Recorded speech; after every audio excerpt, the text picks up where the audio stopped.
नमस्कार। जिला शिक्षा एवं प्रशिक्षण संस्थान महाराजगंज की ऑनलाइन कक्षाओं में आप सभी का हार्दिक स्वागत है। आज हम लोग डीएलएड चतुर्थ सेमेस्टर के शैक्षिक प्रबंधन एवं प्रशासन प्रश्न पत्र के अंतर्गत पर्यवेक्षण को समझने का प्रयास करेंगे और इस बात को जानेंगे कि पर्यवेक्षण में जिले स्तर पर विभिन्न अधिकारियों की क्या भूमिका होती है। पर्यवेक्षण वास्तव में जो इंग्लिश शब्द है सुपरविजन, इसका हिंदी रूपांतरण है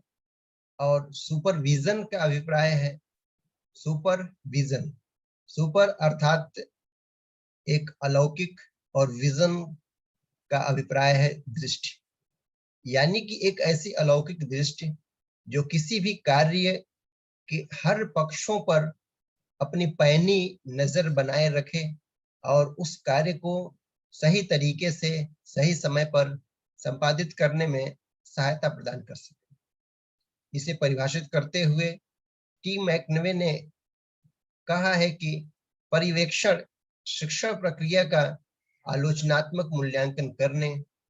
तथा निर्देशन देने की एक विधि है। पर्यवेक्षण का अंतिम उद्देश्य छात्रों को उत्तम शिक्षण सेवा द्वारा सभी स्तरों पर योग्य बनाना चाहिए। जैसा कि हम लोग प्रबंधन एवं प्रशासन के अर्थ को स्पष्ट करते हुए इस बात को जाने हैं कि प्रबंधन और प्रशासन का उद्देश्य ही किसी भी संस्था, वो चाहे शैक्षिक संस्था हो या अन्य तरह की संस्थाएं हो, उन संस्थाओं द्वारा निर्धारित उद्देश्यों लक्ष्यों को प्राप्त करने के लिए विभिन्न संसाधनों का बेहतर उपयोग करने की प्रक्रिया है। तो पर्यवेक्षण भी किसी भी संस्थान द्वारा निर्धारित उद्देश्य को प्राप्त करने के लिए उस संस्थान द्वारा अपनाई जा रही प्रक्रिया का एक आलोचनात्मक मूल्यांकन है और इस मूल्यांकन के आधार पर ही उस संस्थान से संबद्ध मानवीय संसाधनों को उचित निर्देशन दिया जाता है, जिससे कि उनकी कार्यक्षमता में वृद्धि करते हुए उस संस्थान के उद्देश्यों को आसानी से प्राप्त किया जा सके। पर्यवेक्षण की आवश्यकता पर बात करें तो हम कह सकते हैं कि किसी भी कार्य के दौरान उस कार्य को संपादित करने वाले विभिन्न कर्मचारियों की क्रियाओं पर नजर बनाए रखना पर्यवेक्षण के लिए आवश्यक तत्व है। साथ ही साथ मानव प्रतिभा का बुद्धिमत्तापूर्ण उपयोग करने के लिए पर्यवेक्षण की आवश्यकता होती है। पर्यवेक्षण के द्वारा ही हम इस बात को जानने का प्रयास करते हैं कि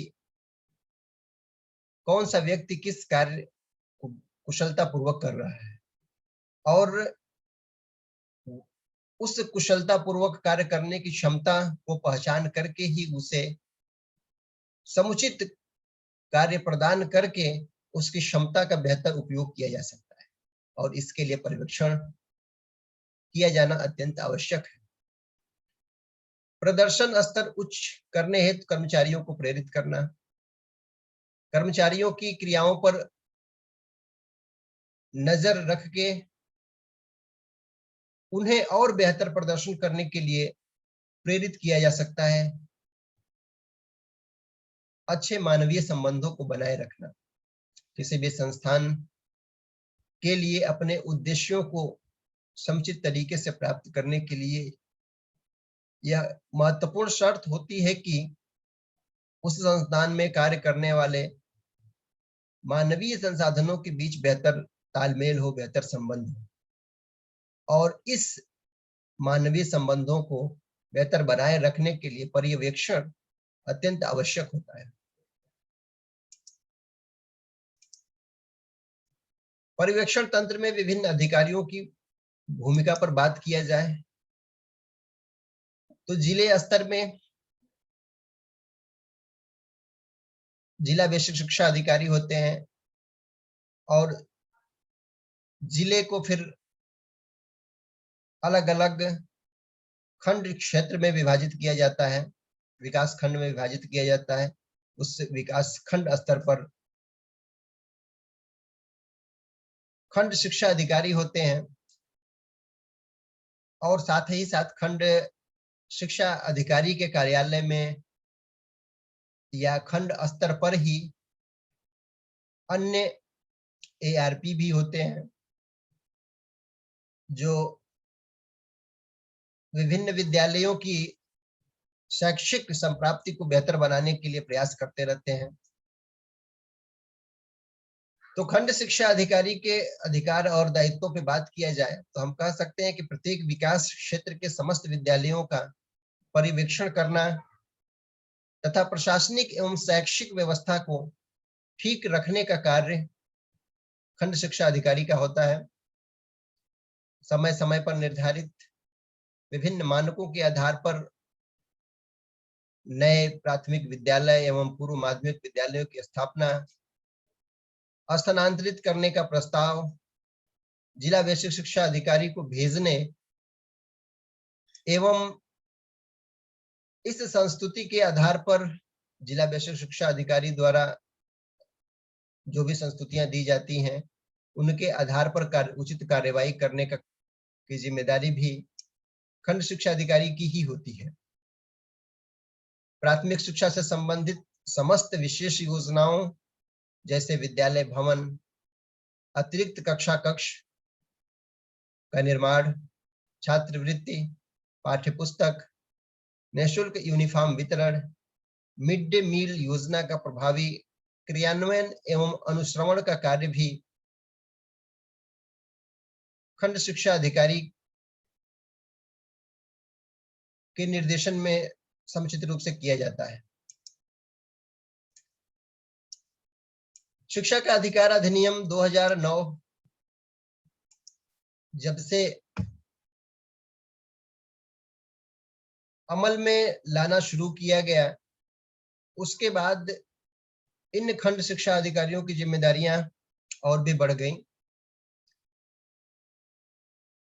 इस अधिनियम में 6 से 14 वर्ष के बीच के ऐसे बच्चे जो स्कूल नहीं जाते हैं उनका चिन्हांकन करना और उनके लिए विद्यालय सुविधा उपलब्ध कराना,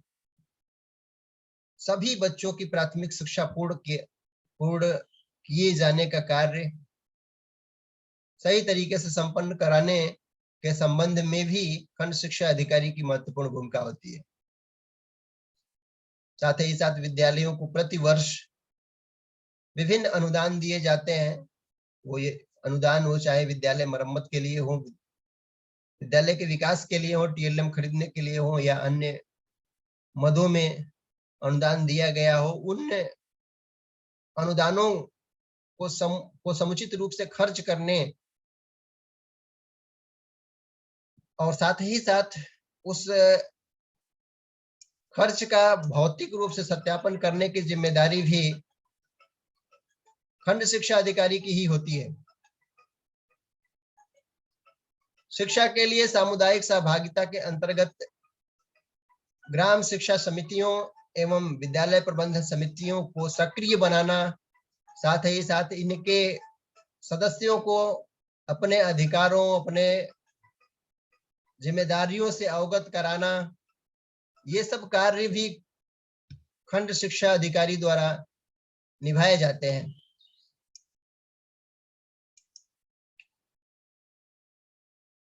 जिले स्तर पर एकेडमिक रूप से जिला शिक्षा एवं प्रशिक्षण संस्थान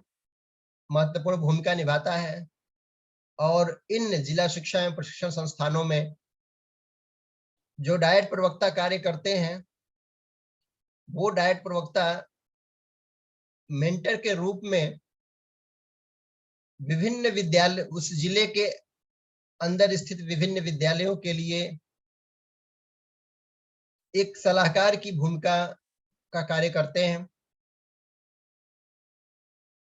प्रारंभिक शिक्षा के सार्वभौमिकरण में सहयोग प्रदान करना, विद्यालयों में ठहराव की क्षमता में वृद्धि करना, विद्यार्थियों की उपलब्धि स्तरों का उन्नयन करना, शिक्षक शिक्षा के स्तर को और उन्नत बनाना, जनपद में स्थानीय स्तर पर शैक्षिक समस्याओं की पहचान करना, उनके समाधान हेतु क्रियात्मक शोध करना और संबंधित इकाइयों को सहयोग प्रदान करना, उनका मार्गदर्शन करना। और इन सब प्रक्रियाओं में डायट मेंटर राज्य स्तर से लेकर ग्रामीण स्तर की जो शिक्षण संस्थाएं होती हैं, इन दोनों के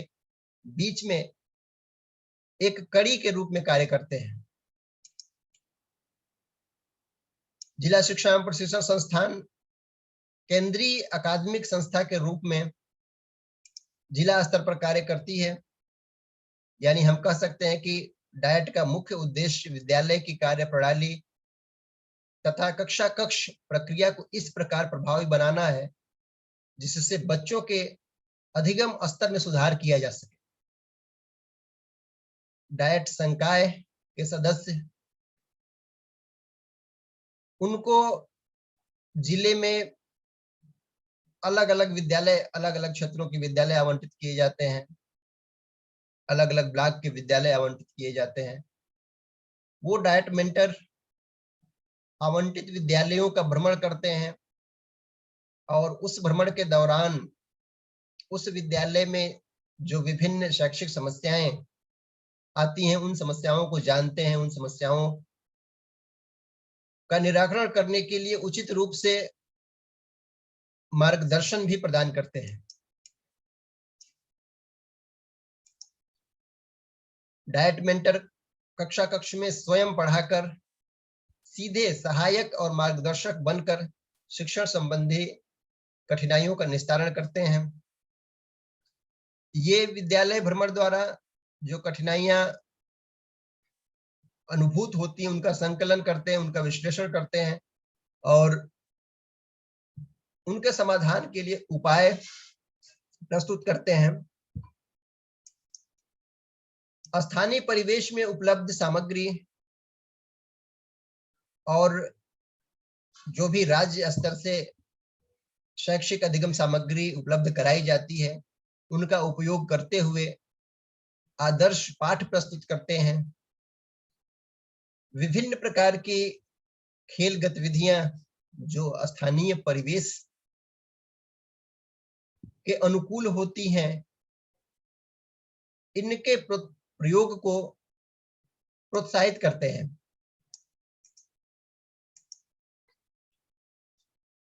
जिले स्तर पर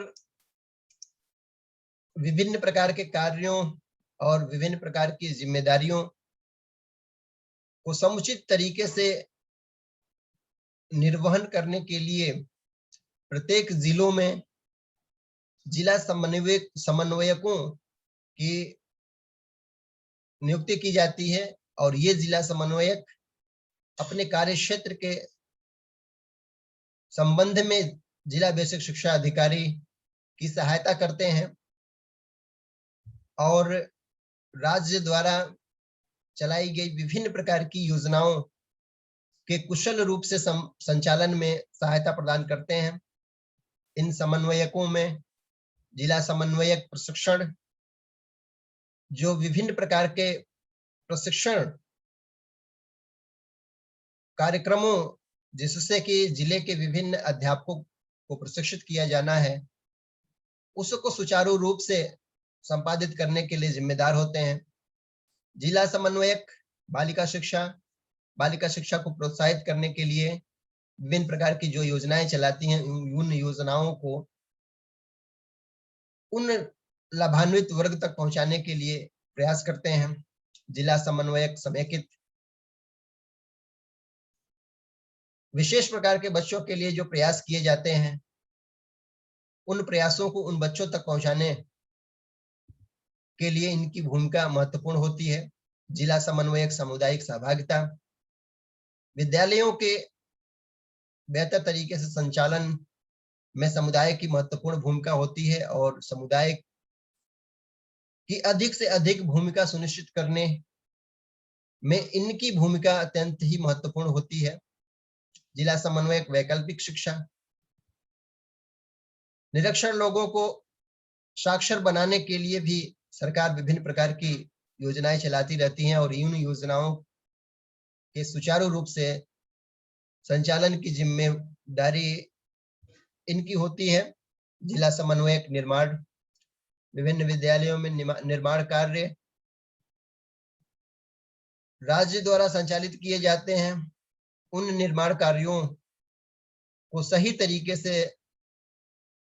पूरा किए जाने की जिम्मेदारी इनकी होती है।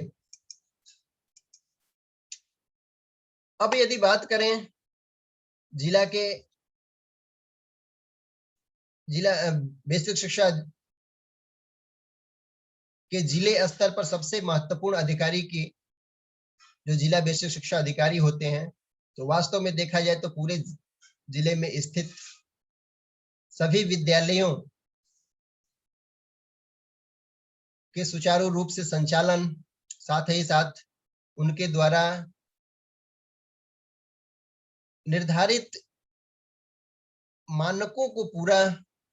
किए जाने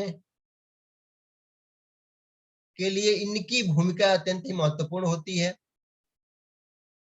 जिला बेसिक शिक्षा अधिकारी का प्रमुख कार्य समय समय पर जिले के विद्यालयों का निरीक्षण करना और उनके विकास के लिए विभिन्न प्रकार के सुझाव राज्य स्तर पर अन्य उच्च अधिकारियों को प्रेषित करना होता है। विद्यालय के भौतिक संसाधनों की उपलब्धता की पर्याप्तता का आकलन भी जिला बेसिक शिक्षा अधिकारी करते हैं। जिले में नवीन विद्यालयों की स्थापना का प्रस्ताव भी जिला बेसिक शिक्षा अधिकारी खंड शिक्षा अधिकारी की सहायता से राज्य सरकार को भेजते हैं। जिला बेसिक शिक्षा अधिकारी द्वारा जिले के किसी भी विद्यालय में रिक्त पदों का ब्यौरा लिया जाता है और उन रिक्तियों के संबंध में यदि उन्हें अधिकृत किया गया होता है तो वो अपने स्तर से विज्ञापन निकालते हैं, नहीं तो उन रिक्तियों की सूचना उच्च अधिकारियों को प्रेषित करते हैं। जिला बेसिक शिक्षा अधिकारी द्वारा अपने अधीनस्थों के कार्यों की जांच भी की जाती है, जिससे कि पूरे जिले स्तर पर शिक्षा की गुणवत्ता को बनाए रखा जा सके, सभी बच्चों को शिक्षा से जोड़ा जा सके, सभी बच्चों तक शिक्षा की पहुंच को सुनिश्चित किया जा सके। ये कुछ बातें थी जो इस बात की तरफ इंगित करती हैं कि पर्यवेक्षण क्या होता है, पर्यवेक्षण की क्यों आवश्यकता होती है और इस पर्यवेक्षण कार्य को सुचारू रूप से संपादित करने के लिए जिले स्तर पे कौन कौन से अधिकारी और कर्मचारी नियुक्त होते हैं। आप सभी को बहुत बहुत धन्यवाद।